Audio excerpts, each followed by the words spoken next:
এই রমজান মাসের ফজিলত, এর মর্যাদা, এর তাৎপর্য, এর মাহাত্ম্য রমজানের আগে থেকেই আমাদেরকে রপ্ত করতে হবে। রমজান আসার আগে থেকেই যদি আমরা রমজান মাসের গুরুত্ব, এ মাসের তাৎপর্য, এ মাসের করণীয়, এ মাস সংক্রান্ত মাসাইলগুলো জানতে পারি, তাহলে আমাদের রমাদান কোরআন এবং হাদিসের আলোকে আমরা সাজাতে পারবো। আমাদের রমাদান সাধনা সার্থক হবে, আমাদের রমাদান সফলভাবে আমরা পালন করতে পারবো ইনশাআল্লাহ। তারই ধারাবাহিকতায় আজ আপনাদের সামনে আমি যে বিষয়ে কথা বলতে চাই সেটি হলো মাহে রমাদানের করণীয় আমল সমূহ। আল্লাহ রাব্বুল আলামিন ঈমানদারদের প্রতি অনেক বড় অনুগ্রহ করেছেন। বছরের 11 মাস একজন ঈমানদার, জান্নাত প্রত্যাশী মানুষ জান্নাতের পথে এগিয়ে যাওয়ার জন্য যে পরিমাণ নেক আমল, যে পরিমাণ ইবাদত, যে পরিমাণ তাকওয়ার চর্চা করার কথা, শয়তানের প্ররোচনার কারণে, আমাদের ঈমানের দুর্বলতার কারণে, নানা কারণে সেটাতে আমরা পিছিয়ে থাকি। বছরের 11 মাস আমল এবং ইবাদতে আমাদের যে ঘাটতি হয়, আমরা যতটুকু পিছিয়ে থাকি, যতটুকু অভাব এবং শূন্যতা সৃষ্টি হয়, সারা বছরের আমল এবং ইবাদতের ঘাটতিকে পুষিয়ে নেওয়ার জন্য আল্লাহ রাব্বুল আলামিন দুটি বৃহৎ ইবাদতের মৌসুম দিয়েছেন আমাদেরকে। তার সবচেয়ে বড় মৌসুম আমাদের দোরগোড়ায় উপস্থিত, সেটি হলো রমজান মাস। আরেকটি ইবাদতের মৌসুম আছে বছরের, দ্বিতীয় বৃহত্তর ইবাদতের মৌসুম, যে সম্পর্কে আমাদের সমাজে খুব একটা জানাশোনাও নাই, সেটা হলো জিলহজের প্রথম 10 দিন ইবাদতের আরেকটি মৌসুম। একজন ব্যবসায়ী যেরকম তার ব্যবসার লাভ লস পুষিয়ে নেওয়ার জন্য, অন্য সময়ের ঘাটতি পুষিয়ে নেওয়ার জন্য তাকে যেরকম কিছু সিজনকে কাজে লাগাতে হয়, তার যেরকম কিছু সিজন আছে, মৌসুম আছে, ঠিক একইভাবে একজন ঈমানদার মুসলমানের ইবাদতের ঘাটতি পোষাবার মৌসুমের নাম হলো রমজান মাস। ভাইরা আমার, এই রমজান মাস পাওয়ার পরও যদি কেউ 11 মাসের ইবাদতের ঘাটতি পুষিয়ে নিতে না পারে, এই রমজান মাস পাওয়ার পরও যদি কেউ আল্লাহর কাছ থেকে নিজের মাগফিরাত আদায় করে নিতে না পারে, আমাদের নানা অপরাধ, গুনাহ, পাপাচারের কারণে হয়তো জাহান্নামীদের তালিকায় আমাদের নাম চলে গেছে, সেই নাম কাটাবার সবচেয়ে সুবর্ণ সুযোগ আমাদের দোরগোড়ায় উপস্থিত রমজান মাস।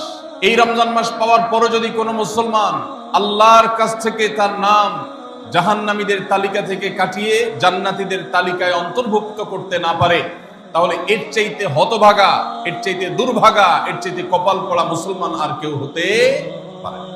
প্রিয় ভাইরা আমার, জীবনে আল্লাহ তাআলা আমাদেরকে অনেক রমজান মাস দিয়েছেন।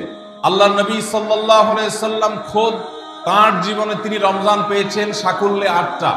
দ্বিতীয় হিজরিতে আল্লাহ রাব্বুল আলামিন রমজানের রোজা ফরজ করেছেন, 10ম হিজরিতে আল্লাহ তাআলা তাকে দুনিয়া থেকে নিয়ে গেছেন। তাহলে সাকুল্যে সর্বোচ্চ 8টা রমজান পেয়েছেন আমাদের নবীজি সাল্লাল্লাহু আলাইহি সাল্লাম। কয়টা রমজান পেয়েছেন? 8টা।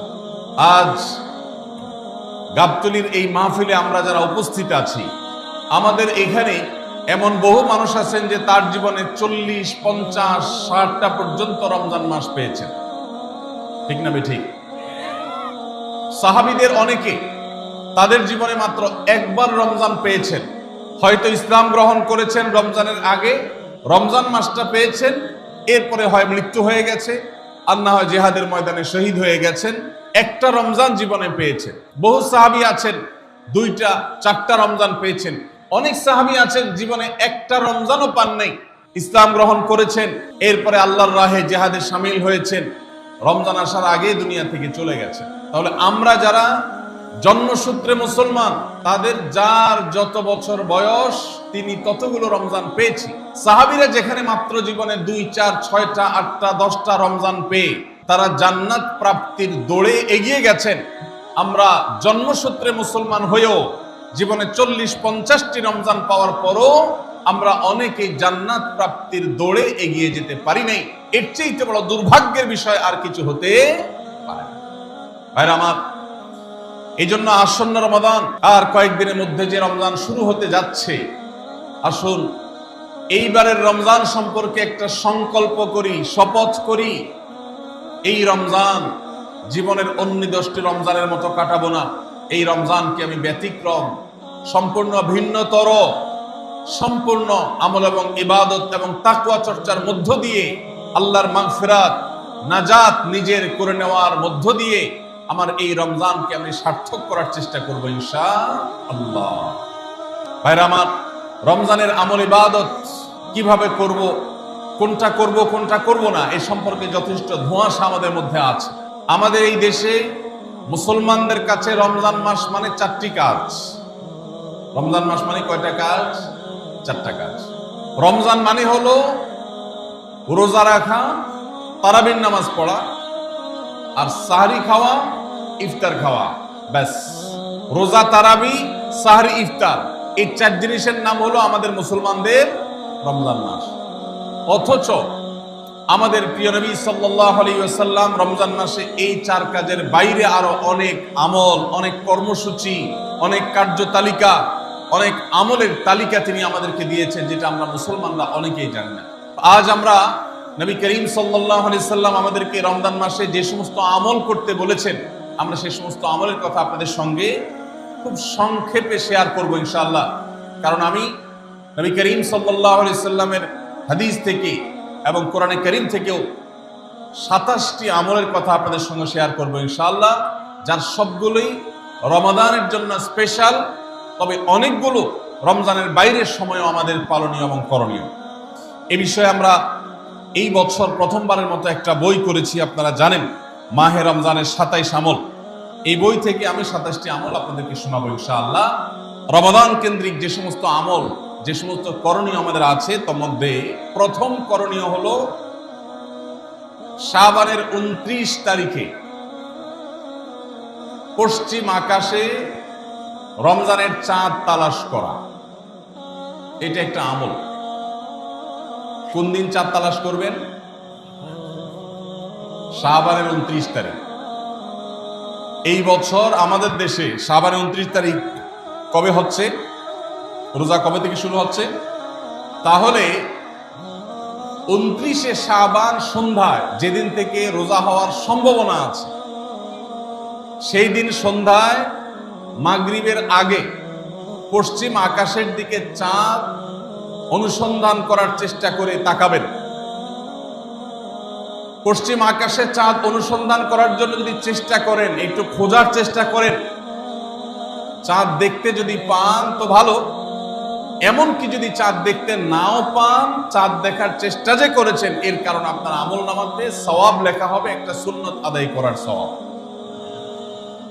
ভাইরা আমার, আমরা আমাদের ছেলেবেলায়, আমাদের শৈশবে রমজানের আনন্দ আঁচ করতাম পশ্চিম আকাশের চাঁদ দেখে।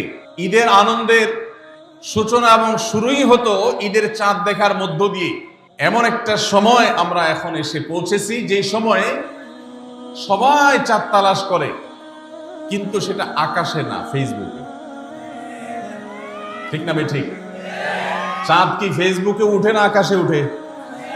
তাহলে সবাই যদি ফেসবুকে চাঁদ তালাশ করেন, আকাশে চাঁদ দেখবে কে? ও ইসলামী ফাউন্ডেশনের হেলাল কমিটি, চাঁদ দেখা কমিটির কিছু মানুষ, তাদের উপরে নির্ভর করে 18-20 কোটি মানুষ তারা ফেসবুকে তাকায় আছে। এটা খুবই দুর্ভাগ্যজনক একটা বাস্তবতা। নবী করিম সাল্লাল্লাহু আলাইহি ওয়াসাল্লামের হাদিসটা আমরা লক্ষ্য করি, তিনি বলেছেন, সুমু লিরুয়াতিহি ওয়া আফতিরু লিরুয়াতিহি, তোমরা চাঁদ দেখে সিয়াম সাধনা করবে, চাঁদ দেখে রমাদান উদযাপন করবে, চাঁদ দেখে রমাদানের ইবাদত বন্দেগী করবে, আর চাঁদ দেখে তোমরা ঈদ উদযাপন করবে। চাঁদ দেখে তিনি আমাদেরকে রোজা রাখতে বলেছেন, অতএব চাঁদ দেখতে হবে কি হবে না? ভাইরা আমার, বিলুপ্ত হওয়া মৃত প্রায় সুন্নাহগুলোর মধ্যে থেকে একটা হলো চাঁদ তালাশ করার সুন্নাহ। এটা ফরজে কিফায়া, মুসলিম সমাজের কেউ যদি না করে সবাই গুনাহগার হবে। এটা খুবই রিস্কি একটা বিষয়, দুর্ভাগ্যজনক একটা বিষয় যে 20 কোটি মানুষের রমজান মাত্র মুষ্টিমেয় কয়েকজন মানুষের দেখার উপর নির্ভর করবে। ভাইরা আমার, আমরা পশ্চিম আকাশে চাঁদ দেখার চেষ্টা করব ইনশাআল্লাহ। যদি চাঁদ দেখতে পান আপনি, তাহলে নবী সাল্লাল্লাহু আলাইহি সাল্লামের সেখানে একটা দোয়া পড়বেন, আল্লাহুম্মা আহিল্লাহু আলাইনা বিল ইয়ুমনি ওয়াল ঈমান ওয়াস সালামাতি ওয়াল ইসলাম রব্বি ওয়া রাব্বুকাল্লাহ। চাঁদকে লক্ষ্য করে বলবেন, চাঁদের সাথে কথা বলবেন। চাঁদ আপনার কথা হয়তো বুঝবে না, কিন্তু আল্লাহর এরকম সৃষ্টি যারা আমাদের কথা বুঝতে পায় না, তাদেরকে লক্ষ্য করে কিছু বলার মানে হলো আপনি মূলত আপনার মনের আকুতিকে প্রকাশ করছেন। চাঁদকে লক্ষ্য করে নবী সাল্লাল্লাহু আলাইহি সাল্লাম চাঁদ দেখলে পড়তেন, আল্লাহুম্মা আহিল্লাহু আলাইনা বিল ইয়ুমনি ওয়াল ঈমান। হে আল্লাহ, এই যে চাঁদ আমি দেখতে পাচ্ছি, এই চাঁদের পুরো মাসটাকে যে আমার জন্য বরকত এবং ঈমান দিয়ে পরিপূর্ণ করে দিন।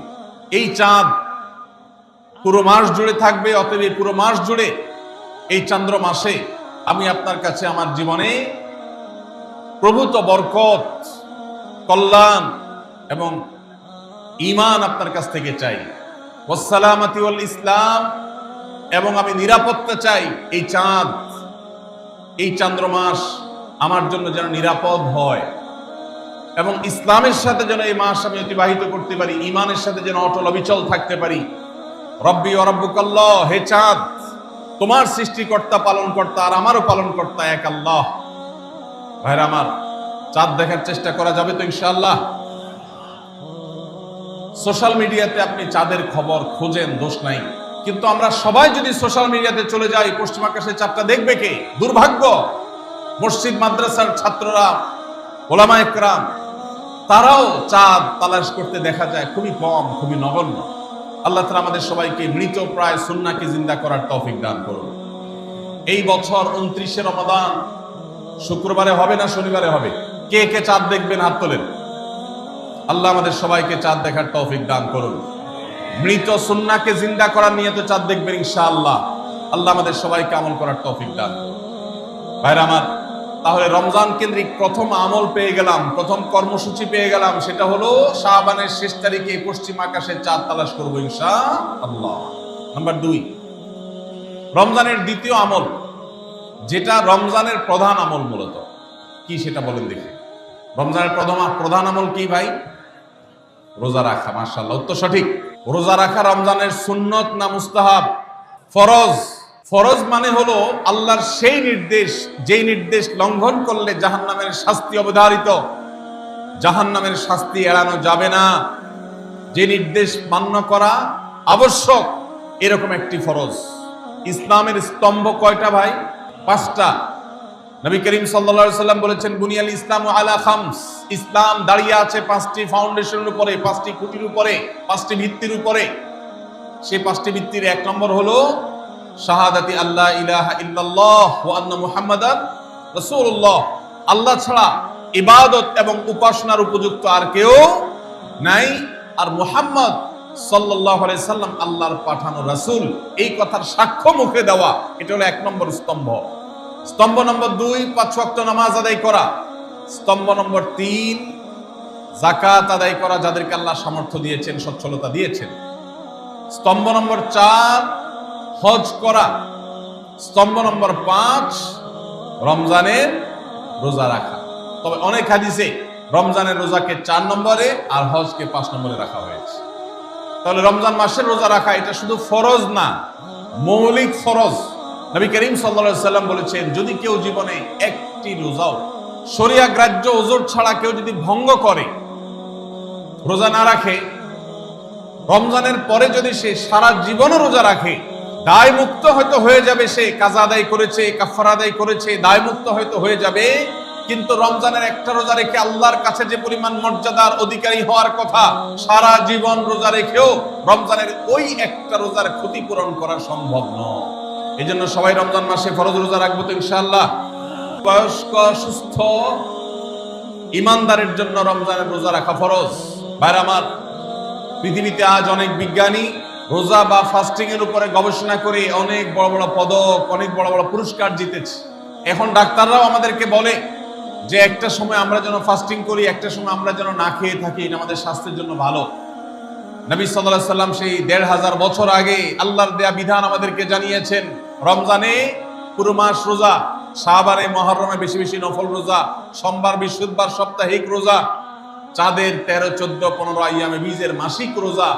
নিয়মিতভাবে এই রোজা, এই সিয়ামগুলো যদি পালন করি আমরা, তাহলে আল্লাহর সন্তুষ্টি এবং জান্নাত লাভ যেমন হবে, ঠিক একই ভাবে আমরা দুনিয়াতে সুস্থ সবল থাকতে পারবো। আমাদের শরীরে অতিরিক্ত যে চর্বি তৈরি হয়, বিশেষ করে আজকের বিশ্ব বাস্তবতায়, এই চর্বিগুলোকে বার্ন করার জন্য রোজার কোনো বিকল্প নাই। যদিও চর্বি বার্নের উদ্দেশ্যে রোজা রাখলে সে রোজা রোজা নয়। আমাদের উদ্দেশ্য আল্লাহর সন্তুষ্টি অর্জন, পাশাপাশি পার্থিব উপকারিতা এমনি পেয়ে যাব। আল্লাহ আমাদের সবাইকে রমজান রোজা রাখার তৌফিক দান করুন। ভাইরা আমার, নবী করিম সাল্লাল্লাহু আলাইহি ওয়াসাল্লাম তিনি বলেছেন, যে ব্যক্তি রমজানে ঈমান এবং ইখলাসের সাথে আল্লাহকে খুশি করবার জন্য রমজান রোজা রাখবে, আল্লাহ তার পূর্বের সমস্ত গুনাহ মাফ করে দিবেন। অনেক যুবক আছেন গ্যাস্ট্রিকের অজুহাতে, অনেকে আছেন প্লাস্টিকের অজুহাতে রোজা রাখেন না। কারো গ্যাস্ট্রিক, কারো প্লাস্টিক। সামান্য একটু রোজা রাখতে যে যুবক পারে না, সে নিজেকে মুসলিম দাবি করে কোন মুখে? মাত্র ১২-১৪ ঘন্টা যে না খেয়ে থাকার মতো চ্যালেঞ্জ নিতে পারে না, সে আবার কিসের মুসলমান দাবি করে নিজেকে? এই জন্য ভাইরা, সবাই রোজা রাখবো তো ইনশাআল্লাহ। বাসা বাড়িতে বাচ্চাদেরকে কৈশোর বয়স থেকে তাদেরকে রোজা রাখতে শেখাবেন। সাহাবায়ে কেরাম আশুরার রোজা পর্যন্ত বাচ্চাদেরকে রাখাতেন এবং তাদেরকে খেলনা দিয়ে ভোলাতেন, রোজা রাখতে তাদের সাহায্য করতেন। আজ এমন এক প্রজন্ম আমরা গড়ে তুলছি, যেই প্রজন্ম শুধু ভোগ শিখেছে, ত্যাগ শিখে নাই। বাচ্চা কাচ্চাদেরকে দেখবেন মা বাপ বড় বড় মোবাইল, স্মার্টফোন তাদের হাতে তুলে দিচ্ছেন। তারা মুখ দিয়ে কোনো কথা বললেই সেটা নেওয়ার জন্য, কেনার জন্য বাপ মা অস্থির ব্যাকুল হয়ে যাচ্ছেন। তাদেরকে সংগ্রাম, ত্যাগ, চ্যালেঞ্জ নেওয়া, এগুলো তাদেরকে শেখাচ্ছেন না। মনে রাখবেন, ভোগ করতে কোনো যোগ্যতার দরকার হয় না, ত্যাগ করতে যোগ্যতার দরকার হয়। ভোগ করতে সবাই পারে, ত্যাগ করতে সবাই পারে না। এই জন্য সন্তানকে ভোগ নয়, ত্যাগ শেখাতে হবে। আল্লাহ আমাদেরকে তৌফিক দান করুন। আপনার বাচ্চা যদি রোজা রাখা শিখে, শখ করে রোজা রাখে, তাকে বাধা দিবেন না, তাকে রোজা রাখতে দিবেন। কারণ সে রোজা রাখার মধ্য দিয়ে গরিব অভাবী মানুষের কষ্ট অনুভব করবে, ফিল করবে। সে রোজা রাখার মধ্য দিয়ে আল্লাহর নৈকট্যের ফিলিংস তার মধ্যে আসবে, ইসলামী সংস্কৃতিকে সে অনুভব করবে, আঁচ করবে। এই জন্য সন্তানকে কৈশোর বয়স থেকেই, কিশোর বয়স থেকেই তাকে রোজা রাখতে সাহায্য করবেন ইনশাআল্লাহ। ঠিক আছে না ভাই? বাচ্চাদের প্রথম হয়তো রোজা অর্ধেক রাখবে, দুপুরে ভেঙে ফেলবে, এরপর না হয় বিকাল পর্যন্ত রাখবে, এরপর না হয় সন্ধ্যা পর্যন্ত রাখবে, কিন্তু অভ্যাস তাকে গড়ে তুলতে হবে। আল্লাহ আমাদেরকে তৌফিক দান করুন। ভাইরা আমার, তাহলে রমজানের প্রধান আমল রোজা রাখা। এই রোজা ইচ্ছাকৃত শরিয়া গ্রাহ্য ওজর ছাড়া ভাঙা জায়েজ নাই, হারাম। যদি কেউ ভাঙে অথবা না রাখে সে ফাসিক। অতএব এই রোজার চর্চা আমাদের করতে হবে। আল্লাহ আমাদের সবাইকে তৌফিক দান করুন। ৩ নম্বর আমল হলো রাতে তারাবির নামাজ আদায় করা। রাতে কি আদায় করা ভাই? তারাবির নামাজ আদায় করা কি ফরজ না নফল? ফরজ না সুন্নত? সুন্নত, সুন্নতে মুআক্কাদা। নবী করিম সাল্লাল্লাহু আলাইহি সাল্লাম বলেছেন, মান সামা মান কামা রমাদানা ঈমানান ওয়া ইহতিসাবা গুফিরা লাহু মা তাকাদ্দামা মিন যামবি। যে ব্যক্তি রমজান মাসে রাতে দাঁড়িয়ে তারাবির নামাজ পড়বে, তার পূর্বের সমস্ত গুনাহ খাতা মাফ করে দেওয়া হবে। এই জন্য তারাবির নামাজ পড়বো তো ইনশাআল্লাহ। তারাবির নামাজ 4G গতিতে হবে না 5G গতিতে? কি বলেন? 4G না 5G? ভাইরা আমার, সবকিছুতে গতি ভালো না, সবকিছুতে গতি ভালো না। নেটের গতি যত বেশি হয় তত ভালো, কিন্তু নামাজের গতি, ইবাদত, সিজদার গতি, তারাবির গতি যত কম হয়, যত ধীরে ধীরে হয়, যত শান্তশিষ্ট ভাবে হয়, তত আল্লাহর কাছে বেশি মর্যাদাবান হয়। অতএব মহল্লার হাফেজ সাহেবদেরকে তাড়াতাড়ি নামাজ শেষ করার জন্য দৌড়ের উপর রাখবেন। ক্রিকেট খেলা আছে হুজুর, আজকে একটু খেয়াল রাখেন। বলবেন? ভাইরা আমার, আমরা তারাবির নামাজের কথা যখন স্মৃতিতে কল্পনায় আমরা ভাবি, তখন আমাদের স্মৃতিতে তুফান মিল মার্কা একটা নামাজ ভেসে উঠে, ঠিক না ঠিক? 5 ওয়াক্ত নামাজ এত তাড়াহুড়া করা হয় না তারাবি যত, অথচ তারাবি এটা তারবিহাত এর বহু বচন আরবি শব্দ, যার অর্থ হলো আরামের সাথে, ধীরস্থিরতার সাথে, রেস্ট করে করে যে নামাজ আদায় করা হয় তার নাম তারাবি।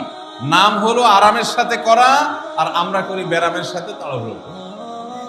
এই জন্য এলাকা এলাকা তারাবি ধীরে ধীরে পড়ার জন্য উদ্যোগ নেবেন তো ইনশাআল্লাহ। ইমাম সাহেবদেরকে, হাফেজ সাহেবদেরকে উদ্বুদ্ধ করবেন, ভাই হুলস্থুল করবেন না, কি পড়েন কিচ্ছু বুঝি না, এমন টান দেন শেষে যায় শুধু ইয়ালামুন তালামুন, আর এটা শুনে মনে করেন যে এখন স্টপ হয়েছে, এখন রুকুতে যাইতে হবে। এই নামাজ কি নামাজ? এটা তামাশা। ভাইরা আমার, স্পিডে তারাবি না পড়ে যদি একটু ধীরে তারাবি পড়া হয়, সর্বোচ্চ 15 থেকে 20 মিনিটের ডিফারেন্স হবে, এর বেশি না। মাত্র 15 মিনিটের জন্য আপনার পুরো নামাজকে আপনি বরবাদ করছেন। দেশের বেশিরভাগ মসজিদগুলোতে তুফান মিল মার্কা তারাবি পড়া হয়। এই তারাবি আল্লাহর কাছে কতটা গ্রহণযোগ্য হবে, এটা যথেষ্ট প্রশ্নবিদ্ধ বিষয়। আল্লাহ তাআলা আমাদের সবাইকে ধীরস্থিরতার সাথে খুব শান্তভাবে তারাবির নামাজ আদায় করার তৌফিক দান করুন। চেষ্টা করা যাবে না ইনশাআল্লাহ। ভাইরা আমার, আল্লাহ রাব্বুল আলামিন নামাজের ক্ষেত্রে হুলস্থুলতা পছন্দ করেন না। যার নামাজ যত বেশি সময় নিয়ে আদায় করেন তিনি আল্লাহর কাছে তত শ্রেষ্ঠ, তত ভালো নামাজ। আর যার নামাজে যত হুলস্থুল করা হয় তার নামাজের কোয়ালিটি, মর্যাদা আল্লাহর কাছে তত কম। অতএব আমরা রমজানের তৃতীয় আমল জানলাম তারাবির নামাজ, এবং সেটা ধীরস্থিরতার সাথে আদায় করবো। আল্লাহ আমাদের তৌফিক দান করুন। নাম্বার 4, সাহারি খাওয়া। সাহারি খাওয়া এটা রমজানের একটা আমল। আপনি সারা বছর লাঞ্চ করেন, ডিনার করেন, দুপুরের খানা খান, রাতের খানা খান, সকালে ব্রেকফাস্ট নাস্তা করেন, কিন্তু এর কোনোটা ইবাদত হয় না, এর কারণে আপনি সওয়াব পাবেন না। কিন্তু রমজান মাসে ভোর রাতে ঘুম থেকে উঠে যে আপনি খাবার খাবেন, এই খাবার খাওয়ার জন্য যে উঠলেন এবং খাইলেন, এর কারণে আপনার অ্যাকাউন্টে আপনার আমলনামা আল্লাহ তাআলা সওয়াব জমা করে দিবেন। আপনি রিওয়ার্ড পাবেন, বিনিময় পাবেন। কেন? কারণ নবী করিম সাল্লাল্লাহু আলাইহি সাল্লাম বলেছেন, তাসাহহারু ফাইন্না ফিস সাহুরি বারাকাহ। তোমরা সাহরির খাবার খাবে ভোর রাতে। রোজার মাসে রোজা রাখতে গিয়ে সাহরির খাবার খাবে। কেন? কারণ সাহরির যে খানা, এই খানাতে আল্লাহ তাআলা বরকত রেখেছেন। এই খানা খাইলে তার জন্য আমাদের স্পিরিচুয়াল, আধ্যাত্মিক বিভিন্ন রকমের উপকারিতা আল্লাহ তাআলা এর মধ্যে নিহিত রেখেছেন। এর মধ্যে খাদ্য শক্তি আছে, আমাদের এনার্জি হবে শরীরে, রোজা রাখতে সহজ হবে। এর পাশাপাশি সাহরির খাবারে আলাদা একটা বরকত আছে, শেফা, বহুবিধ উপকারিতা আমাদের শরীরের, আমাদের মনের জন্য আল্লাহ তাআলা রেখেছেন। এই জন্য সাহরি খাওয়াটা আলাদা একটা ইবাদত। যদি আপনার সন্ধ্যা রাত্রে বেশি খাওয়া হয়ে যায়, সাহরিতে খানা খাওয়ার মতো মুড না থাকে, অন্তত এক ঢোক পানি, একটা খেজুর, সামান্য কিছু খেয়ে হলেও আপনি সাহরি খাবেন এবং তাতে আপনি সওয়াব পাবেন। কোনো কারণে যদি সাহরি খেতে না পারেন, রাতে উঠতে পারেন নাই, অ্যালার্ম বাজছে কিন্তু শুনেন নাই, উঠে দেখেন ফজরের আজান হয়ে গেছে, তাহলে ওই দিনের রোজা কি হবে নাকি হবে না? হবে।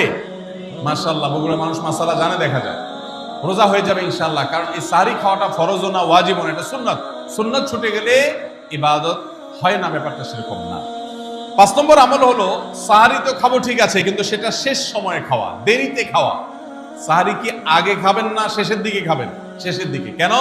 কারণ নবী করিম সাল্লাল্লাহু আলাইহি সাল্লাম বলেছেন, লা ইয়াজালুন নাসু বিখাইরিন মা আজ্জাল ফুতুর ওয়া আখারুস সাহুর। এই উম্মত, মুসলিম জাতি ততদিন পর্যন্ত কল্যাণের উপর প্রতিষ্ঠিত থাকবে, তারা কল্যাণকে স্পর্শ করতে পারবে যতদিন পর্যন্ত তারা সাহারি তাড়াতাড়ি খাবে না দেরিতে খাবে? দেরিতে খাবে। আর ইফতার তাড়াতাড়ি খাবে। তাহলে সাহারি দেরিতে খাওয়া হলো সুন্নাত। আমাদের দেশে গ্রামে অনেক মুরব্বীরা এখনো আছেন, রাত 12টা, 1টা, 2টা বাজে সাহারি খেয়ে শুয়ে থাকেন। তারা চিন্তা করেন পরে খাইতে গেলে আবার বর্ডার ক্রস হয়ে যায় কিনা, সীমা লঙ্ঘন হয়ে যায় কিনা, রিস্ক নেওয়ার দরকার কি, এই জন্য 12টার সময় খেয়ে রাখি।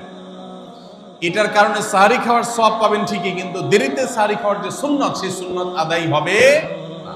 এই জন্য দেরিতে খাবেন। দেরিতে খাওয়ার মানে আবার এরকম দেরি না যে আপনি আর মুয়াজ্জিন সাহেব দুজন কম্পিটিশন করছেন, আপনার হাতে খাবারের প্লেট আর মুয়াজ্জিনের হাতে মাইক, আপনি আগে শেষ করেন আর মুয়াজ্জিন আগে আজান দিবে, কম্পিটিশন চলছে। এত দেরি করে একেবারে লাস্ট মিনিট পর্যন্ত খাওয়া সুন্নাত নয়। কথা কি বুঝাতে পারছি? কয়েক মিনিটের গ্যাপ রেখে তারপরে খাবার শেষ করবেন। কারণ নবী করিম সাল্লাল্লাহু আলাইহি ওয়াসাল্লাম সাহরি খেয়ে শেষ করে ফজর নামাজ শুরু করতেন, এর মধ্যে 50টা আয়াত পড়ার মতো গ্যাপ রাখতেন, অর্থাৎ প্রায় 10 মিনিটের মতো একটা গ্যাপ থাকতো। এই জন্য আমরা একটা গ্যাপ রেখে তারপর সারি শেষ করব। অর্থাৎ ফজরের আজান যদি হয় উদাহরণস্বরূপ 5:25 বা 30, তাহলে আমরা 2-4 মিনিট আগে সাহারি খেয়ে শেষ করবো ইনশাআল্লাহ। তাহলে সাহারি দেরি করে খাওয়া, শেষের দিকে খাওয়াটা সুন্নত। আল্লাহ আমাদেরকে আমল করার তৌফিক দান করুন। রমজান মাসে সাহারির নামে একটা নতুন নাটক শুরু হয়েছে এই দেশে, সেটার নাম হলো সাহারি পার্টি। আপনারা শুনেছেন, বিশেষ করে শহরের ছেলেফেলেরা, ইউ পোলাপান, তারা আজকাল ভোর রাতে বন্ধু বান্ধব সহ রেস্টুরেন্টে গিয়া সাহারি পার্টির আড্ডা বাইর করছে। শয়তানি এবং ফাইজলামির আর কোনো জায়গা নাই, সাহারির জন্য পার্টি বাইর করছে, তাও আবার ছেলে মেয়ে একসাথে মিলেমিশে। ভাইরা আমার, সাহারি খাওয়া ইবাদত, এবং সাহারির এই সময়টা দোয়া কবুলের সময়, তাহাজ্জুদের সময়। আল্লাহ তাআলা দুনিয়ার আকাশ থেকে ডেকে ডেকে বান্দাকে ক্ষমা করেন। এই সময়টাতে আড্ডাবাজি করা, এটা হতভাগা ছাড়া আর কারোর কোনো কাজ হতে পারে না। এরপরে 6 নম্বর আমল হলো ইফতার করা। রোজা রেখেছেন কিন্তু ইফতার করেন নাই, রোজা হয়ে যাবে কিন্তু সুন্নাত আদায় হবে না। এই জন্য ইফতার করা একটা সুন্নাত। আল্লাহ তাআলা আরহামুর রাহিমিন, এমন একটা মাস রমজান মাস, সারা বছর কিন্তু আমরা নাস্তা করি। সারা বছর যেটা নাস্তা করি রমজানে সে নাস্তাই করি, পার্থক্য হলো সারা বছর নাস্তা করি সকালে, রমজান নাস্তা করি সন্ধ্যায়। মানুষ দীর্ঘ সময় না খেয়ে থাকার পরে যে খাবার খায় সেটাকেই ব্রেকফাস্ট বলে, সেটাকেই নাস্তা বলে। আরবিতে যে ইফতার বলা হয়, এই ইফতার শব্দের অর্থ কিন্তু নাস্তা। ইফতার শব্দের অর্থ কি? নাস্তা। সারা বছর নাস্তা খেলে কোনো সওয়াব হবে, কিন্তু রমজান মাসে আপনি যদি সারাদিন উপবাস থাকার পর সন্ধ্যায় ব্রেকফাস্ট করেন, অর্থাৎ ইফতার করেন, তাহলে আল্লাহ তাআলা আপনাকে সুন্নাত পালন করার সওয়াব দিবেন। এই জন্য ভাই, ইফতার করা একটা সুন্নাত। 7 নম্বর, ইফতার আবার তাড়াতাড়ি করা আরেকটা সুন্নাত। এটা 7 নম্বর আমল, ইফতারটা একটু তাড়াতাড়ি করা। তাড়াতাড়ি করা মানে কি? সূর্য ডুবার 2-4 মিনিট আগে। কি বলেন? তাহলে তাড়াতাড়ি কেমনে হলো? তাড়াতাড়ি মানে হলো সূর্য ডুবার সাথে সাথে করা, বিলম্ব বা দেরি না করা। নবী করিম সাল্লাল্লাহু আলাইহি ওয়াসাল্লামের ওই হাদিস আবারও আমরা স্মরণ করি। তিনি বলেছেন, লা ইয়াজালুন নাসু বিখাইরিন মা আজ্জালুল ফুতুর ওয়া আখারুস সুহুর। এই মানুষ, এই উম্মত ততদিন কল্যাণের উপরে প্রতিষ্ঠিত থাকবে যতদিন তারা ইফতার তাড়াতাড়ি করবে আর সাহরি দেরিতে করবে। ইফতার তাড়াতাড়ি করা এর মানে হলো সূর্য ডুবছে আর দেরি করবেন না। শিয়ারা এবং ইহুদিরা, তাদের মধ্যে রোজা আছে, ফাস্টিং আছে, তারা সেই রোজায় ইফতার করে হলো চতুর্দিক অন্ধকার হয়ে যাওয়ার পর, সূর্য ডুবার পর পর ইফতার করে না। তো এই জন্য নবী সাল্লাল্লাহু আলাইহি সাল্লামের আদর্শ হলো তার বিপরীত, অর্থাৎ সূর্য ডুবার পর পর ইফতার করে ফেলা, অতিরিক্ত বিলম্ব না করা। আল্লাহ আমাদেরকে আমলের তৌফিক দান করুন। 8 নম্বর আমল হলো ইফতারের দোয়া পড়া। ইফতারের দোয়া জানা আছে ভাই? কি দোয়া? আমরা একটা দোয়া কমন জানি বাংলাদেশে মানুষ, সেটা হলো আল্লাহুম্মা লাকা সুমতু আলা রিজকিকা আফতারতু। এটাও হাদিসে বর্ণিত হয়েছে, কিন্তু হাদিসের সনদ নিয়ে অনেকে কোনটা নিয়ে আলাপ তুলেছেন, প্রশ্ন তুলেছেন। আল্লাহুম্মা লাকা সুমতু মানে হলো, হে আল্লাহ, আপনার উদ্দেশ্যে রোজা রেখেছি, ওয়া আলা রিজকিকা আফতারতু, এবং আপনার দেওয়া রিজিক দিয়ে ইফতার করেছি। আর ইফতারের আরেকটা দোয়া হলো যাহাবাজ জামা ওয়াবতাল্লাতিল উরুক ওয়া সাবাতাল আজরু ইনশাআল্লাহ। এটা একটা দোয়া। যদি এগুলো দোয়ামূলক নয়, আমরা দোয়া বলছি, এটা মূলত আল্লাহর কাছ থেকে একটা প্রত্যাশা। এর অর্থ হলো যাহাবাজ জামা, আমার পিপাসা দূর হয়ে গেছে, ওয়াবতাল্লাতিল উরুক, আমার শিরা উপশিরাগুলো সব সিক্ত হয়ে গেছে, ওয়া সাবাতাল আজরু ইনশাআল্লাহ, এবং আল্লাহ চাহেন তো এই রোজার বিনিময় আমার সাব্যস্ত হয়ে গেছে আল্লাহর কাছে, এটা স্থির হয়ে গেছে। এটা হলো ইফতারের দোয়া। ইফতারের দোয়াটা কি ইফতারের আগে করব না পরে করব? ইফতারের দোয়াটা যারা ইফতারের আগে করার পক্ষে তারা হাত তোলেন, অল্প সংখ্যক মানুষ। আর বাকিরা সবাই কি পরের পক্ষে না মাঝখানের পক্ষেও আছেন লোক? সব পরের। মাশাআল্লাহ, সব সূক্ষ্ম সূক্ষ্ম মাসআলা দেখি গাবতলী মানুষ জানে, মাশাআল্লাহ, অনেক অগ্রসর দেখা যায়। আল্লাহ আমাদের সবাইকে দ্বীনের জন্য কবুল এবং মঞ্জুর করুন। মাশাআল্লাহ। ভাইরা আমার, ইফতারের দোয়াটা ইফতারের পরে করতে হয়, যেটা বেশিরভাগ মানুষ জানে না, কিন্তু আমি অবাক হলাম যে এখানে বেশিরভাগ মানুষ আপনারা জানেন। মাশাআল্লাহ, নলেজেবল মানুষ, বোঝা গেছে। ইফতারের দোয়ার অর্থের দিকে তাকালেই তো বোঝা যায় এটা আগে না পরে। দোয়ার অর্থের মধ্যে তাকালে আমরা দেখতে পাচ্ছি যে আল্লাহ শিরা উপশিরা সিক্ত হয়ে গেছে, পিপাসা দূর হয়ে গেছে, এগুলো তো ইফতারের পরেই হয়। অবশ্য আমি অর্থ আগে বলে দিয়েছি, সেটা দেখে হয়তো আপনারা অনেকে বুঝে ফেলছেন, মাশাআল্লাহ। তো যাই হোক, ইফতারের শুরুতে বিসমিল্লাহ বলে ইফতার করব, আর শেষে এই দোয়া পড়ব। আল্লাহ আমাদেরকে আমলের তৌফিক দান করুন। 9 নম্বর হলো সাহরি এবং ইফতারে খেজুর খাওয়া। খেজুর দিয়ে সাহরি ইফতার করা। ইফতারে আপনি অন্য যা খান না খান, খেজুর দিয়ে খাবেন। নবী সাল্লাল্লাহু আলাইহি সাল্লাম আদা পাকা আদা খেজুর দিয়ে ইফতার করতেন, যেটাকে রোতাব বলা হয়। আর যদি সেটা না পাওয়া যেত, সাধারণ যে কোনো খেজুর, সেটাও না পাওয়া গেলে একটু পানি খেয়ে তারপর তিনি ইফতার করতেন।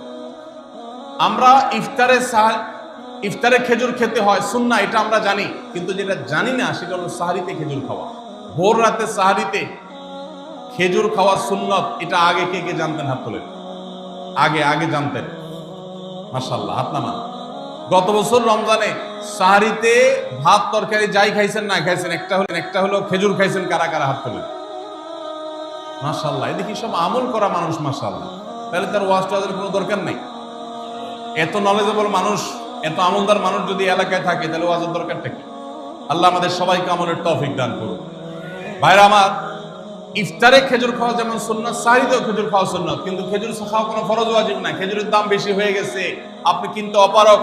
যদি একটা খেজুরও পুরো রমজানে না খান, আপনার রোজার কোনো অসুবিধা হবে।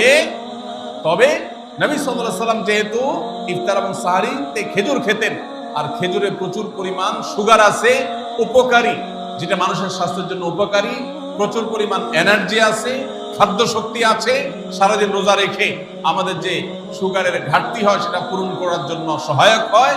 এই জন্য সাহরি এবং ইফতারে খেজুর খাওয়া এমনিতেও উপকারী। আর নবী সাল্লাল্লাহু আলাইহি সাল্লামের সুন্নাত, তিনি বলেছেন, নি'মা সাহুরুল মুমিনি আত-তামার, ঈমানদারের সাহরির আইটেমের মধ্যে সবচেয়ে বেস্ট উত্তম হলো খেজুর। এজন্য অন্য যাই খান না খান, একটু হলো, এক পিস হলো খেজুর খাবেন। ইনশাআল্লাহ সুন্নাত আদায় করার নিয়তে খেলে এই সুন্নাতটা আদায় হয়ে যাবে, আল্লাহ তাআলা তা চাহেন। তাহলে 9 নম্বর আমল পেলাম হলো সাহরি এবং ইফতারিতে খেজুর খাওয়া। 10 নম্বর আমল হলো সকল প্রকার পাপাচার বর্জন করা, গুনাহের কাজ থেকে বিরত থাকা। এইটা হলো রমজান মাসের দ্বিতীয় সর্বোচ্চ গুরুত্বপূর্ণ আমল। সিরিয়ালে আমরা 10 নম্বরে বলেছি, কিন্তু 27টা রমজানের স্পেশাল আমলের মধ্যে সবচেয়ে গুরুত্বপূর্ণ আমল হলো রোজা রাখা, আর দ্বিতীয় সর্বোচ্চ গুরুত্বপূর্ণ আমল হলো সব ধরনের পাপাচার বর্জন করা, গুনাহের কাজ ত্যাগ করা। যদি কেউ রমজানে রোজা রাখে, আবার চোখ দিয়ে হারাম জিনিস মোবাইলে দেখে, স্ক্রিনে দেখে, পত্রিকার পাতায় দেখে, অফলাইনে দেখে, পরনারীর দিকে তাকায় থাকে, সে যদি কান দিয়ে হারাম জিনিস শুনে, গান বাদ্য, এই সমস্ত কিছু সে যদি উপভোগ করে, তাহলে তার এই রোজা আর উপোস থাকার মধ্যে কোনো পার্থক্য। মনে রাখবেন, রোজা শুধু পেটের হয় না, রোজা চোখের হয়, রোজা কানের হয়, রোজা হাতের হয়, রোজা মুখের হয়, রোজা শরীরের প্রত্যেকটা অঙ্গ প্রত্যঙ্গের হয়। একজন মানুষ যখন তার পুরো শরীরের রোজা করে, সে যখন সকল অঙ্গ প্রত্যঙ্গ দিয়ে আল্লাহর আনুগত্য করে, আল্লাহর নাফরমানি থেকে বেরিয়ে আসে, তখন সে সত্যিকারের রোজাদার হয়। আর যে শুধুমাত্র দিনের বেলায় পানাহার বর্জন করে, যৌনাচার বর্জন করে, আর সমস্ত পাপাচার অপকর্ম সে যথারীতি অন্য সময়ের মতো রমজান মাসেও করে, এই রোজাদার পেটের রোজা রেখেছে, কিন্তু তার শরীরের অন্য অন্য অঙ্গ প্রত্যঙ্গগুলো আল্লাহর কথা শুনে নাই, সো সেগুলো কিন্তু রোজা রাখে নাই। এই রোজা আল্লাহর কাছে মাকবুল এবং গ্রহণযোগ্য রোজা হতে পারে। অতএব আমরা রমজান মাসে সব ধরনের গুনাহের কাজ বর্জন করবো তো ইনশাআল্লাহ। প্রিয় ভাইরা আমার, রোজা কিন্তু আমাদের সাথে কথা বলে। রোজার ভাষা আমরা অনেকে জানি না, কি বলে সেটা অনেকে বুঝি না, কিন্তু রোজা আমাদের সাথে কথা বলে। কি কথা? সিয়াম শব্দের অর্থ, আমরা যেটাকে রোজা বলছি সেটা কোরআনের ভাষায় বলা হয় সিয়াম, হাদিসে বলা হয়েছে সেটাকে সওম বা সিয়াম। এই সওম বা সিয়াম একই শব্দ, এর অর্থ হলো বিরত থাকা। এর অর্থ হলো কি ভাই? বিরত থাকা, ব্রেক দিতে জানা। আল্লাহ রাব্বুল আলামিন রোজার মতো ইবাদত দিয়েছেন আমাদেরকে জীবনে ব্রেক দেওয়ার অভ্যাস গড়ে তোলার জন্য। আমরা যেন ব্রেক দিতে শিখি, আমরা যেন থামতে শিখি, আমরা যেন নিজেদেরকে নিয়ন্ত্রণ করতে শিখি।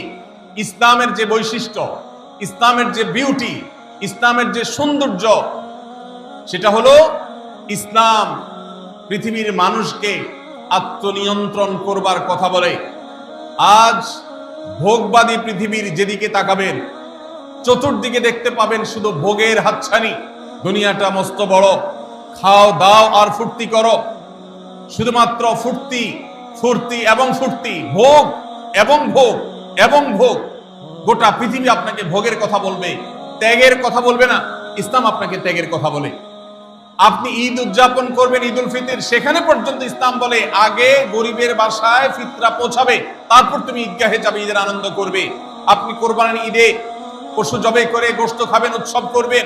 ইসলাম বলে ভালো কথা, তুমি উৎসব করবে, তোমাকে উৎসব করতেই দেওয়া হয়েছে, কিন্তু আগে গরিবের বাসায়ও এই গোশত পাঠাবে ঈদের, সেটা নিশ্চিত করবে, তার পাশাপাশি তুমি ঈদ উদযাপন করবে।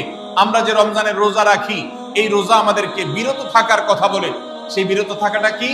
সেটা হলো আমরা যখন রোজা রাখি আমাদের পিপাসা হয়, আমাদের ক্ষুধা লাগে, পিপাসা হয়, আবার হাতের সামনে হয়তো পানিও আছে, আমার ক্ষুধা লাগে, হাতের সামনে হয়তো খাবারও আছে, কেউ দেখছেও না, সিসি ক্যামেরাও নেই, বদ্ধ রুমে কক্ষের মধ্যে, কিন্তু আমি রোজাদার।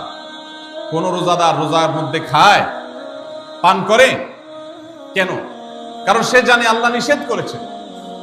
আমরা যখন ইফতার সামনে নিয়ে বসে থাকি সন্ধ্যাবেলা, ভাইরা আমার, সারা বছর নাস্তা তো আল্লাহ তাআলা কম হোক বেশি হোক সবাইকে করার তৌফিক দেন, আমরা সবাই তো কম বেশি নাস্তা করি সারা বছর। আপনি যদি বুফে গিয়ে 100 আইটেমের নাস্তা দিয়েও আপনি খাবার গ্রহণ করেন, সকালের ব্রেকফাস্ট আপনি খান, ইফতারের সময় মাত্র 2-4টা আইটেম নিয়ে বসে থেকে আজানের জন্য, সূর্য ডুবার জন্য যে অপেক্ষা করেন, ওই অপেক্ষার সময় যে অবর্ণনীয় স্বাদ আর তৃপ্তি পাওয়া যায়, পৃথিবীর সমস্ত খাদ্য গ্রহণের মধ্যেও এই তৃপ্তি বা স্বাদ নাই। নবী সাল্লাল্লাহু আলাইহি ওয়াসাল্লাম সেজন্য বলেছেন, লিসাইমি ফারহাতান, রোজাদার ব্যক্তিকে দুটি আনন্দ দেওয়া হয়, ফারহাতুন ইনদা ফিতরি ওয়া ফারহাতুন ইনদা লিকাই রাব্বি। একটা আনন্দ হলো ইফতারের সময়, অবর্ণনীয়, ভাষায় প্রকাশ করবার অযোগ্য। কি ভালো লাগা কাজ করে, ইফতারের জন্য আমরা বসে আছি, খাবার সামনে আছে, রকমারি শীতল শরবত সামনে আছে, রকমারি খাবারের পসরা সাজানো আছে টেবিলে, দস্তরখানে, এদিকে পেটে ক্ষুধাও আছে, কিন্তু আমরা মিনিট গুনছি, আমরা সময় দেখছি, ঘড়ির দিকে তাকিয়ে আছি, সূর্য কখন ডুববে। সূর্য ডুবেছে আর সাথে সাথে আমরা ইফতার করছি। এই যে আল্লাহর নির্দেশের অপেক্ষা, ইসলাম রোজার মাধ্যমে আমাদেরকে সেই শিক্ষাটা দিতে চায়। রোজা আমাদের সাথে সেই কথা বলে যে দেখো, তুমি জীবনে বিরত থাকতে শিখো, গোটা পৃথিবী তোমাকে ভোগ শিখাবে, ইসলাম তোমাকে ত্যাগ শিখাবে, ইসলাম তোমাকে কন্ট্রোল করা শিখাবে। আমাদের তরুণদের চরিত্রকে নষ্ট করবার জন্য, তাদেরকে নানাভাবে উস্কানি দেওয়ার জন্য, বিনোদনের নামে, নিউজের নামে, বিজ্ঞাপনের নামে, বিভিন্ন নামে অশ্লীল নানা দৃশ্য, খোলামেলা দৃশ্য তাদের সামনে দেখানো হয়, ভোগের আহ্বান করা হয়। ইসলাম বলে, হে মুসলিম তরুণ, তোমার চোখের এরিয়ার মধ্যে কোনো পরনারী, কোনো সুন্দরী নারী পড়ে গেছে, তুমি আজ করতে পেরেছ, সাথে সাথে তোমার দৃষ্টিকে তুমি নিয়ন্ত্রণ করো, অবনত করো। কুল্লিল মুমিনিনা ইয়াগুদ্দু মিন আবসারিহিম ওয়া ইয়াহফাযু ফুরুজাহুম। আল্লাহ বলেছেন, হে রাসূল বলে দিন ঈমানদার পুরুষদেরকে, তারা যেন তাদের চোখগুলোকে নামিয়ে রাখে, তাদের সম্ভ্রমকে তারা সংরক্ষণ করে। মনে রাখবেন, যা খুশি তা করতে পারা এটা যোগ্যতা নয়। নিজেকে নিয়ন্ত্রণ করলাম, যা খুশি তা করব না, এর নাম হলো যোগ্যতা। ডায়রিয়ার রোগী ডাইরেক্ট হয়ে যায়, যা খুশি যে করে, নিজের মন যেদিকে তাকে নাচায় সেদিকে নাচে, এই লোকটা অসুস্থ মানুষের মতো। আর মুসলিম যুবক, মুসলমান মানুষ, নারী পুরুষ, সে নিজেকে নিয়ন্ত্রণ করে। আল্লাহ এটা হারাম করেছেন, আমার মন চায়, চাইলেই আমি সেটা নিতে পারি, কিন্তু আমি নেব না। আমি একটা জিনিস ধরতে পারি, আল্লাহ হারাম করেছেন, সেজন্য আমি ধরবো না। এই শিক্ষাটা রমজান আমাদেরকে দেয়। অতএব রমজানের সবচেয়ে গুরুত্বপূর্ণ আমল হলো এই 10 নম্বর আমল, সেটা হলো পাপাচার বর্জন করা। নবী সাল্লাল্লাহু আলাইহি ওয়াসাল্লাম বলেছেন, যে ব্যক্তি রমজানে রোজা রাখলো আর পাপাচার বর্জন করলো না, তাহলে এই রোজা রাখার উপোস থাকার ভিতরে কোনো পার্থক্য নাই। আল্লাহ আমাদের সবাইকে রমজান মাসের রোজা থেকে সকল হারাম, সকল নাজায়েজ কাজ, সকল গুনাহের কাজ ছাড়ার তৌফিক দান করবেন। আমি ভাইরা আমার, 11 নম্বর আমল হলো অধিক পরিমাণ দোয়া করা। রমজান মাসে রোজা রেখে আমরা বেশি বেশি দোয়া করব। চলতে ফিরতে, উঠতে বসতে দোয়া করতে পারেন। আমাদের মায়েরা অনেকে শুনছেন আমাকে, রমজান মাসে আপনি গৃহস্থলী কাজ করছেন, রান্না বাড়া করছেন, ঘর ঝাড়ু দিচ্ছেন, আর মনে মনে আল্লাহর সাথে কথা বলেন। দোয়া মানে আল্লাহর সাথে কথোপকথন। আল্লাহ, আপনি আমাকে মাফ করে দেন, আমার বাবাকে মাকে মাফ করে দেন, সন্তানগুলোকে হেদায়েত দান করেন, চোখের পানি ফেলেন। নিয়মতান্ত্রিক দোয়া, বসে বসে হাত তুলে দোয়া করবেন কিবলামুখী হয়ে, আবার চলতে ফিরতে উঠতে বসতে, এমনকি ওযু নাই সে অবস্থায় দোয়া করবেন। নবী সাল্লাল্লাহু আলাইহি ওয়াসাল্লাম বলেছেন 3 ব্যক্তির দোয়া ফিরিয়ে দেওয়া হয় না। কয় ব্যক্তির দোয়া? লা তুরাদ্দু দাওয়াতুহুম, 3 শ্রেণী মানুষের দোয়া ফিরিয়ে দেওয়া হয় না। এর ভিতরে এক শ্রেণী হলেন মাজলুম, কারোর জুলুমের শিকার হয়েছে এই ব্যক্তি, জালেমের বিরুদ্ধে যে তার মনের আকুতি থাকে, বদদোয়া থাকে, আল্লাহ সুবহানাহু ওয়া তাআলা এটা ফিরিয়ে দেন না। এই জন্য পৃথিবীর ইতিহাসের কোন জালিম আপনি দেখাতে পারবেন না যেই জালিমকে আল্লাহ ছেড়ে দিয়েছেন, আল্লাহ ছাড় দিয়েছেন কিন্তু চূড়ান্ত ভাবে ছেড়ে দিয়েছেন, এমন কোন জালিম আপনি দেখাতে পারবেন না। এই জন্য ভাই কখনো কোন অবস্থাতে কারো প্রতি আমরা জুলুম করব না, আল্লাহ আমাদেরকে সেটা মানার তৌফিক দান করুন। তাহলে 3 ব্যক্তির দোয়া কবুল হয়, ফেরত দেওয়া হয় না। তার ভিতরে একজন হলো মাজলুম, যার প্রতি আপনি জুলুম করেছেন, সে আপনার বিরুদ্ধে যে বদদোয়া করে, এটা লাগবেই লাগবে, আজ হোক আর 2 দিন পরে। নাম্বার 2, মুসাফির, যে ব্যক্তি সফরে আছে, সফররত অবস্থায় সে যদি দোয়া করে, সেই দোয়া আল্লাহ তাআলা কবুল করেন। 3 নম্বর হলো রোজাদার ব্যক্তি, as-সাইম হাত্তা ইফতির, রোজাদার ব্যক্তি সারাদিন ভর রোজা করলে, ইফতার রাগ পর্যন্ত সারাদিন দোয়া করলে ইফতার রাগ পর্যন্ত তার দোয়া কবুল হয়। এই জন্য রোজা রেখে আমরা বেশি বেশি আল্লাহর কাছে দোয়া করবো ইনশাআল্লাহ। চলতে ফিরতে উঠতে বসতে মনে মনে আল্লাহর সাথে কথা বললেন, চাওয়া দাওয়াকে পেশ করলেন, বাস এটাই হলো দোয়া। এটা হলো আমাদের রমজান মাসের 11 নম্বর আমল, বেশি বেশি দোয়া করা। 12 নম্বর আমল হলো মিথ্যা এবং কাজ পরিহার করা। রমজানের সকল পাপাচার তো পরিহার করবই, বিশেষভাবে মিথ্যা কথা, মিথ্যা কাজ পরিহার করা। কারণ নবীজি সাল্লাল্লাহু আলাইহি ওয়াসাল্লাম এর জন্য আলাদা নির্দেশ করেছেন। তিনি বলেছেন, মাল্লাম ইয়াদা কাওলা যুরি ওয়াল আমালা বি ফালাইসা লিল্লাহি হাজা আন ইয়াদা তাআমাহু ওয়া শারাবা। যে ব্যক্তি রমজানের রোজা রেখে মিথ্যা কথা, মিথ্যা কাজ ছাড়লো না, তার উপোস থাকায় আল্লাহর কোনো ঠেকা পড়ে নাই। 13 নম্বর আমল হলো অশ্লীলতা এবং বিবাদ, বিতণ্ডা, ঝগড়া, এগুলো পরিহার করা। কারণ নবী করিম সাল্লাল্লাহু আলাইহি ওয়াসাল্লাম তিনি আমাদেরকে রমজান মাসে রোজা রেখে অশ্লীলতা পরিহার করতে বলেছেন। মোবাইলে হারাম জিনিস দেখলেন, টেলিভিশনে হারাম জিনিস দেখলেন, বা কোনো পত্র পত্রিকা থেকে হারাম জিনিস, নিষিদ্ধ জিনিস দেখলেন, পরনারীর সৌন্দর্য দেখে আপনি হারাম স্বাদ নেয়ার চেষ্টা করলেন, তাহলে আপনার রোজার অঙ্গহানি হলো, রোজা প্রাণহানি হলো। এই রোজা নয়। এই জন্য এটাকে রমজান মাসে পরিহার করতে হবে, অন্য সময় তো বটেই। এবং সেই সাথে কেউ যদি আপনার সাথে ঝগড়া করতে আসে, নবীজি শিখাই দিয়েছেন, ফালিয়াকুল ইন্নী সায়েম, কেউ রোজা রাখা অবস্থায় ঝগড়া করতে আসলে বলবেন, ভাই আমি রোজাদার, আমি তোমার ঝগড়ার জবাব দিতে পারবো না। তাহলে ঝগড়া পরিহার করার জন্য রমজান মাসে আমরা এক্সারসাইজ করবো। 14 নম্বর, যে কোনো ভালো কাজ, যে কোনো নেক আমল রমজান মাসে বেশি বেশি করবেন। কেন? কারণ রমজানের শুরুতে একজন ঘোষক বলে, ইয়া বাগিয়াল খায়রি আকবিল, হে ভালো কাজ প্রত্যাশী, যে ভালো কাজ করতে চাও, রমজান মাসটাই হলো ভালো কাজের সওয়াব বেশি পাওয়ার। অতএব এই মাসে ভালো কাজ করে, নেক আমল করে, ইবাদত করে, কোরআন তেলাওয়াত, জিকির, আজকার যত রকম আছে এগুলো করে জান্নাতের পথে অগ্রসর হয়ে যাও। 15 নম্বর আমল হলো বেশি বেশি ইস্তেগফার করা। বেশি বেশি কি করা? ইস্তেগফার করা, অর্থাৎ ক্ষমা প্রার্থনা করা। কেন ক্ষমা প্রার্থনা বেশি করবেন? কারণ নবী করিম সাল্লাল্লাহু আলাইহি সাল্লাম বলেছেন, ওয়ালিল্লাহি উতাকাউ মিনান নার ওয়া যালিকা ফি কুল্লি লাইলা, রমজানের প্রত্যেক রাতে আল্লাহ তাআলা বহু মানুষকে জাহান্নাম থেকে মুক্ত ঘোষণা করেন। ভাইরা আমার, আমাদের পাপাচারের কারণে জাহান্নামীদের তালিকা নাম উঠে থাকলেও রমজানে আল্লাহ বহু মানুষকে ঠিক দেন যে এই লোককে জান্নাতি ঘোষণা করা হলো, জাহান্নাম থেকে মুক্ত ঘোষণা করা হলো। এই জন্য এই মাসে আল্লাহর কাছে বেশি বেশি মাফ চাইতে হয়, ইস্তেগফার করতে হয়, চোখের পানি ফেলে দোয়া করতে হয় যে আল্লাহ আপনি মাগফিরাত নসিব করেন। এটা হলো 15 নম্বর আমল। 16 নম্বর আমল হলো রোজাদারকে ইফতার করানো। নিজে ইফতার করবেন, পাশাপাশি রোজাদার ব্যক্তিকেও ইফতার করাবেন। নবী সাল্লাল্লাহু আলাইহি সাল্লাম বলেছেন, যদি কোনো ব্যক্তি কোনো রোজাদারকে ইফতার করায়, তাহলে যেই ব্যক্তি তাকে ইফতার করালেন তার রোজার সওয়াব তো সে পাবেই, আপনি ইফতার করায়া সমপরিমাণ সওয়াব লাভ করবেন ইনশাআল্লাহ।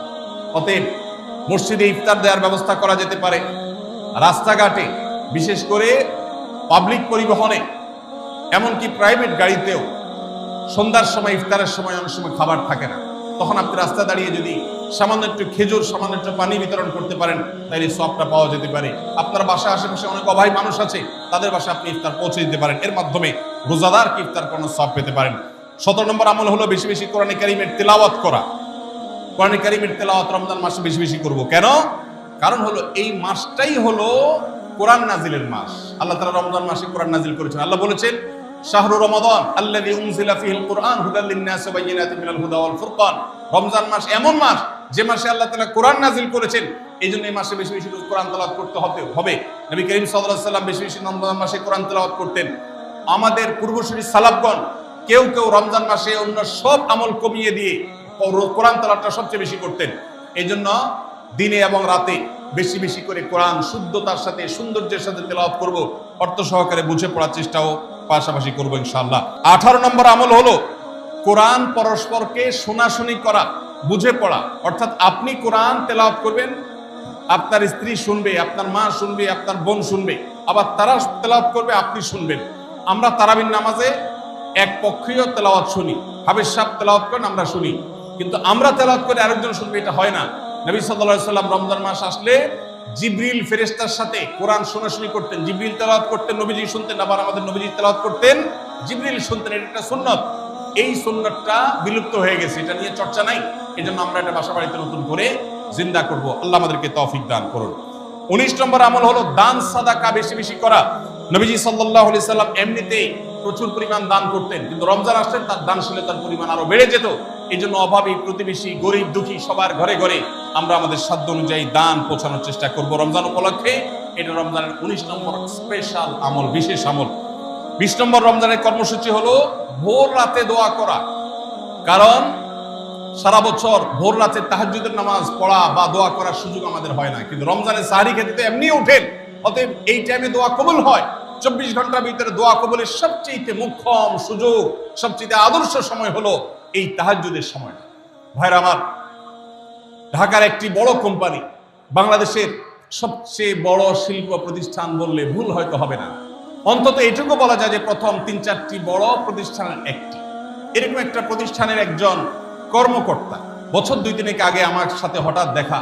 তিনি আমাকে দেখে বেশ আবেগ আপ্লুত হলেন এবং অনেকটা জড়িয়ে ধরলেন এবং বললেন, ভাই, আপনার একটি আলোচনা থেকে আমার জীবনের ভিতরে এমন এক পরিবর্তন আসছে যেটা অকল্পনীয়, অভাবনীয়।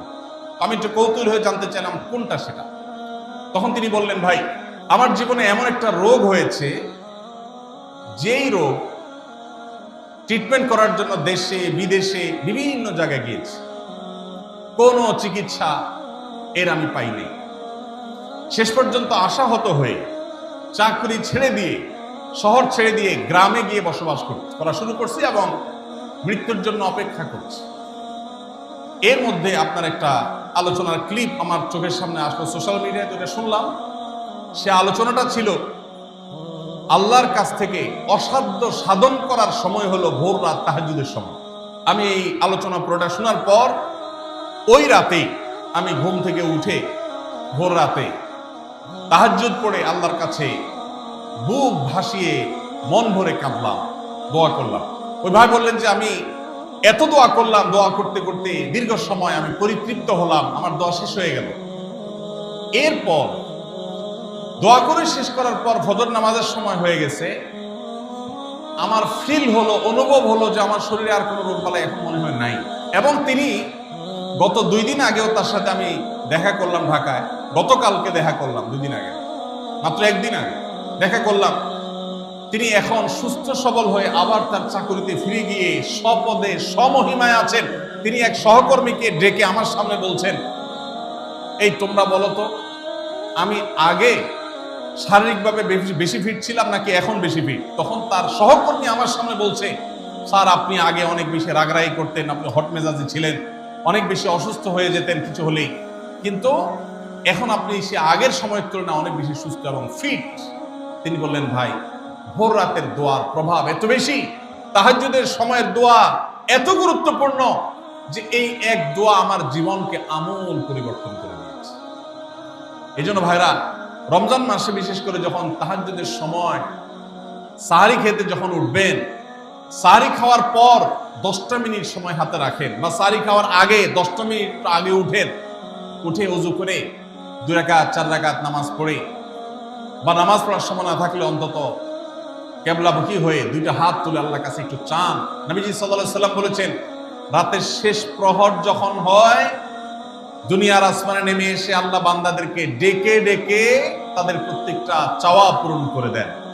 এই জন্য ভাইরা, রমজান মাসে সাহরির সময় দোয়া কবুল হয়। রমজান উপলক্ষে বিশেষ করে এই আমলটা, সাহরির সময় আমলটা আমরা দোয়া করার আমলটা করতে পারি। তাহলে 20 নম্বর আমল হলো তাহাজ্জুদের নামাজ এবং ভোর রাতের দোয়া। এটা অন্য সময় করা যায়, কিন্তু রমজানের সুযোগটা বেশি আসে, সেজন্য এটাকে রমজানের স্পেশাল আমল হিসেবে আমরা উল্লেখ করলাম। আল্লাহ আমাদেরকে সবাইকে তৌফিক দান করুন। সাহরি খেতে উঠলে একটু দোয়া করবো তো ইনশাআল্লাহ। 2-4 মিনিটের জন্য হলে দোয়া করব, একাকী নির্জনে আল্লাহর কাছে কিবলামুখী হয়ে। এর চেয়ে বড় দুর্ভাগ্যের বিষয় কি আছে যে আল্লাহ চাওয়ার জন্য ডাকছেন আর আমি অবহেলা করে বসে আছি। ভাইরা আমার, 5 ওয়াক্ত নামাজের জন্য মুয়াজ্জিন আপনাকে ডাকে, কিন্তু ভোর রাতে দোয়া কবুলের জন্য স্বয়ং আল্লাহ আপনাকে ডাকে। অতএব সাহরি খেতে উঠলে ভোর রাতে সাহরির সময় একটু দোয়া করবো তো ইনশাআল্লাহ। 21 নম্বর আমল উমরা করা। যাদেরকে আল্লাহ তৌফিক দিয়েছেন তারা রমজানে উমরা করবেন, কারণ নবী করিম সাল্লাল্লাহু আলাইহি ওয়াসাল্লাম বলেছেন, উমরাতুন ফি রমাদান তা'দিলু হাজ্জা। রমজানে কেউ উমরা করলে একটা হজের সওয়াব পায়। কোন কোন হাদিসে আসছে তা'দিলু হাজ্জাতান মাই, নবীজির সাথে হজের সওয়াব পাওয়া যায় রমজানে উমরা করলে। আল্লাহ আমাদেরকে যখন তৌফিক দিবে আমরা সকলে সেটা করব ইনশাআল্লাহ। ঠিক আছে না? নিয়ত করেন, দোয়া করেন, আল্লাহ একসময় তৌফিক অবশ্যই দিবে। 22 নম্বর আমল হলো রমজানের শেষ 10 দিন মসজিদে ইতিকাফ করা। গুরুত্বপূর্ণ একটা পয়েন্ট, মসজিদে ইতিকাফ করা। খুব মনোযোগ দিয়ে শুনি। রাসূল করিম সাল্লাল্লাহু আলাইহি সাল্লাম রমজানের রোজা ফরজ হওয়ার পর থেকে নিয়ে তার মৃত্যু পর্যন্ত একটি বছরের জন্য রমজানের শেষ দশক মসজিদে ইতিকাফ করা ছাড়া ছিলেন না। একবার তিনি মসজিদে ইতিকাফে বসেছেন, কিন্তু ইমার্জেন্সি একটা কাজে মসজিদ থেকে তাকে বের হতে হয়েছে। এই জন্য তিনি পরের বছর 20 দিন ইতিকাফ করেছেন। 10 দিন হলো ওই বছরের, আর 10 দিন হলো আগের বছরের যে ইতিকাফ ভেঙে ফেলেছেন সেটার ইতিকাফের কাজা। তার মানে হলো নবীজির জীবনে কখনো ইতিকাফ 1 বছর একটা রমজান মাসেও ছাড়েন নাই। এত গুরুত্বপূর্ণ আমল যে রমজানের এই আমলটা তিনি কখনোই ছাড়েন নাই। দুর্ভাগ্য আমাদের, এখানেও হয়তো বেশিরভাগ মুসলমান আমরা জীবনে একবারের জন্য রমজানের শেষ 10 দিন ইতিকাফ করি নাই। যে আমল নবীজি জীবনে কখনো ছাড়েন নাই সেটা আপনি জীবনে একবারও করেন নাই। এর চাইতে বড় হতভাগা উম্মত আর কি হতে পারে? ভাইরা আমার, 3টি আমলের নগদ তৃপ্তি আমি অন্তত অনুভব করি। আমি আমার সে অভিজ্ঞতার আলোকে আপনাদের ক্ষুধার্ত আহ্বান করতে চাই, রমজানের শেষ দশকে আপনারা ইতিকাফ করুন। যে 3টি আমলের তৃপ্তি, নগদ স্বাদ, অবর্ণনীয় ভালো লাগা কাজ করে, অন্তর জগতে প্রশান্তিতে পরিপূর্ণ হয়ে যায়, সেই 3টি ইবাদতের একটি হলো আরাফাতের ময়দানের দোয়া। এটার সাথে কোনো কিছুর কম্পেয়ার হয় না। অবর্ণনীয় এক তৃপ্তি লাগে আরাফাতের ময়দানে দোয়া করতে। দ্বিতীয় হলো সিজদায় গিয়ে চোখের পানি ফেলে আল্লাহর কাছে দোয়া করতে অসম্ভব ভালো লাগা কাজ করে। ভোর রাতে দোয়াতেও একই স্বাদ পাওয়া যায়। আর 3 নম্বর হলো রমজানের শেষ দশকের ইতিকাফ। ইতিকাফ যে একবার করেছে সে জীবনে বারবার করে, তাকে আর ফেরানো যায় না। এই জন্য ভাইরা, রমজানের শেষ দশকে আমরা আল্লাহর ঘরে বসে গিয়ে ইতিকাফ করার চেষ্টা করবো তো ইনশাআল্লাহ। অনেক এলাকায় বৃদ্ধ মানুষ, বুড়া মানুষ বসায় দেওয়া হয় টাকা পয়সা দিয়ে। যে টাকা নিয়ে ইতিকাফ করে সেও গুনাহগার, আর যারা টাকা নিয়ে ইতিকাফে বসায় তারাও গুনাহগার, কারণ ইবাদত টাকা পয়সা দিয়ে চলবে। রমজানের শেষ দশক মসজিদে ইতিকাফ করবো তো ইনশাআল্লাহ। আল্লাহ আমাদেরকে তৌফিক দান করুন। যুবক ভাইরা, একটাবার বসে দেখেন, অসম্ভব ভালো লাগা কাজ করে। মনে হয় যে আল্লাহর মেহমান আমি, এই ফিলটা হয়, কারণ আল্লাহর ঘরে এসে বসে আছেন আপনি। আপনি কারোর কাছে কোনো কিছু চেয়েছেন, চাইতে চাইতে একটা পর্যায়ে তার পাও জড়িয়ে বসে গেলেন, একদম বসে গেলেন, তার ঘরের সামনে বসে পড়লেন। ইতিকাফটা অনেকটা এরকম। রমজানের প্রথম 20 দিন আল্লাহর কাছে হাত দিয়ে দোয়া করলাম, আর শেষ 10 দিন একদম মসজিদে গাঁটটি মুস্কা নিয়ে পড়ে গেলাম। ব্যাপারটা হলো কারো পায়ে ধরে পড়ে যাওয়ার মতো। আশা করা যায় ইতিকাফকারীকে আল্লাহ তাআলা ক্ষমা না করে মসজিদ থেকে ফেরাবেন না। এই জন্য ইতিকাফ করার চেষ্টা করবো তো ইনশাআল্লাহ। আমরা ব্যস্ততার অজুহাত দেই। ভাইরা আমার, যে কোনো মুহূর্তে দুনিয়া থেকে চলে যেতে হতে পারে। এই জন্য এই রমজানে প্ল্যান করেন, যত ব্যস্ত হন না কেন, আমি তো আমার সমস্ত ব্যস্ততাকে এক পাশে ঠেলে রেখে আল্লাহ আমাকে যখন থেকে তৌফিক দিয়েছেন রমজানের শেষ দশক ইতিকাফ ছাড়া বাইরে থাকবো এটা চিন্তাও করি না। এই জন্য যুবক ভাইদেরকে বলবো, প্রত্যেকটা মহল্লাতে 2 জন 5 জন 10 জন করে যুবকরা বসেন, কোরআনের গ্রুপ স্টাডি করেন, কোরআনের পাঠচক্র করেন, নিজেরা কোরআন হাদিসের আলোচনা করেন, রোনাজারি এবং দোয়া করেন। 10টা দিন আল্লাহর সাথে কানেক্টেড হওয়ার চেষ্টা করেন। 12 মাস ইবাদত, দাওয়াতের কাজ, ইসলামের কাজ করবেন, ইনশাআল্লাহ সেখানে বরকত পাবেন। রমজানের শেষ দশকে ইতিকাফ করবেন তো ইনশাআল্লাহ। আল্লাহ আমাদের সবাইকে তৌফিক দান করুন। 23 নম্বর আমল হলো শেষ দশকে ইবাদতের মাত্রা বাড়িয়ে দেওয়া। আমরা উল্টাটা করি। আমাদের দেশে রমজানের প্রথম দশকে মসজিদ ফুল হয়ে, বারান্দা ফুল হয়ে, রাস্তায়ও মুসল্লি দাঁড়ায়। আর 10 রমজান চলে গেলে 20 রমজান পর্যন্ত বাহিরের মুসল্লি কমতে কমতে বারান্দার মুসল্লি কমে ভিতরে চলে আসে। আর শেষ 10 দিনে আসলে, ঈদের দিনগুলো যখন কাছে আসে, তখন 5 ওয়াক্ত নামাজের ওই নিয়মিত মুসল্লি ছাড়া বাকিগুলো সব উধাও হয়ে যায়। নবী সাল্লাল্লাহু আলাইহি ওয়াসাল্লাম কি করতেন? তার উল্টাটা।